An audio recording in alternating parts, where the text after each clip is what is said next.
Je suis ici à Assévé.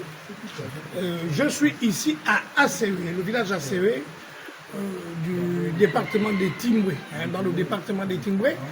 Un village qui est situé à proximité des puits pétroliers de Perenco. Vous voyez ici une école financée par Perenco. La caractéristique de cette école, c'est qu'elle a coûté plus de 200 millions de francs CFA selon les déclarations des responsables de la localité. 200 millions de francs CFA. Jugez par vous-même, est-ce que ce bâtiment, l'état de ce bâtiment permet d'attester que 200 millions de francs CFA ont été investis dans ce bâtiment. La chose la plus dramatique, c'est que ce bâtiment est vétuste. Quand il pleut, l'eau se déverse sur l'ensemble des 3 salles de classe. Les enfants n'apprennent pas. On va faire la visite des lieux. Voilà une école construite par Perenco qui pille les ressources extractives du Gabon depuis plus de 40 ans, depuis plus de 30 ans, puisque cette compagnie a hérité des actifs de Total. Voilà un investissement de Perenco dans le cadre de la RSE. Voilà une école financée par Perenco. Un scandale. Nous sommes vraiment ici dans le paroxysme du scandale des matières premières au Gabon, la malédiction des matières premières. Comment on peut concevoir que le village Assévé, où se trouvent des puits de pétrole, puissent avoir un tel bâtiment, que les élèves puissent apprendre dans de telles conditions, dans des conditions vraiment inacceptables. Le toit est, comme vous le voyez, est dégradé. Tout est dégradé. C'est la dégradation générale la caractéristique de ce bâtiment. C'est la dégradation générale.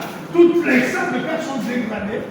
Quand les enfants viennent à l'école, et lorsqu'il pleut, ils sont obligés d'arrêter les cours.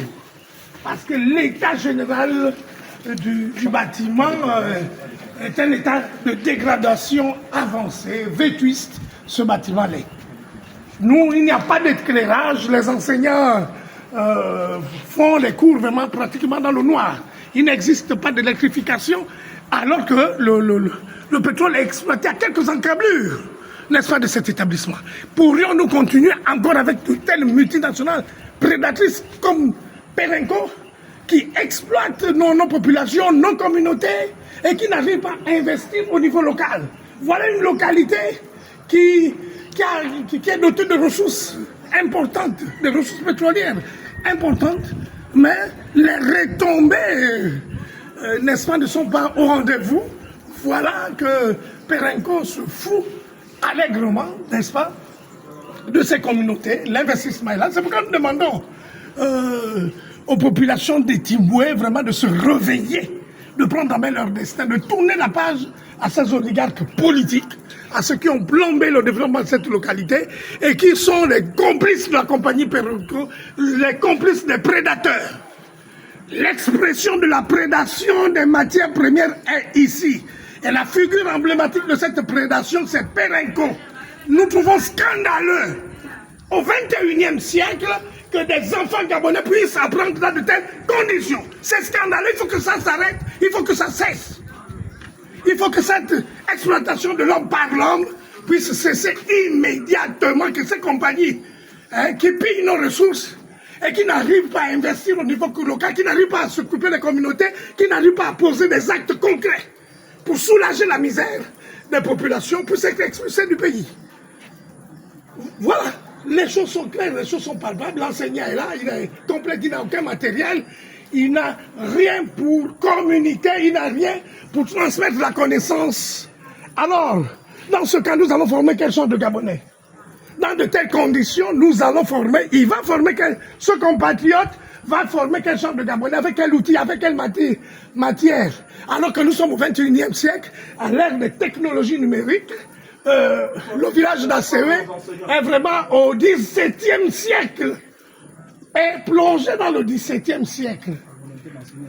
Hein?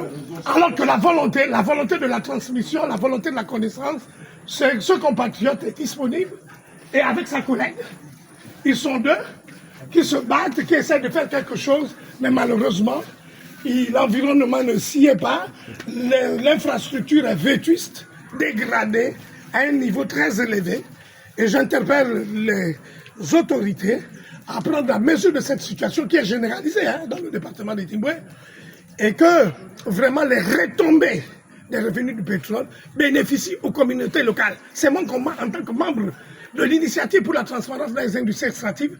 Je vais me battre pour que vraiment, véritablement, il y ait une réforme du secteur extractif, que des investissements véritables soient octroyés aux localités où sont exploitées les matières premières. La matière première, notamment le pétrole. Et je dénonce donc les actions, je dénonce les faux procès, les faux projets.